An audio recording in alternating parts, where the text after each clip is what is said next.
নমস্কার বন্ধুরা, শুভ সন্ধ্যা। আজকে দুপুরে খাওয়ার পরে জম্পেশ একটা ভাত ঘুম দিয়েছি। সারাদিন তো বৃষ্টি হয়েছে, ওয়েদারটা দারুণ ছিল। আর তারপরে সেজে গুজে মজুমদারকে নিয়ে বেরিয়ে পড়েছি মার্কেটের উদ্দেশ্যে।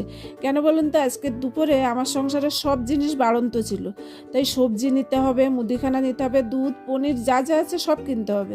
তো এখানে প্রথমে সবজির দোকান থেকে কিছু সবজি নিয়েছি, নিয়ে পনির নিয়ে আর মুদিখানার দোকানে চলে এসেছি। মুদিখানার দোকানে মোটামুটি পকেটে যা পয়সা নিয়ে গেছিলাম সমস্ত পয়সা দিয়ে বাজার করে এখন রাস্তায় দাঁড়িয়ে আছি মজুমদারের অপেক্ষায়। আর তারপরে মজুমদার আসতেই মজুমদারকে নিয়ে বাড়ির দিকে রওনা দিয়েছি। তবে এইবারের গরমে এই সর্বপ্রথম বাড়ি এসেছে চকলেট আইসক্রিমের প্যাকেট।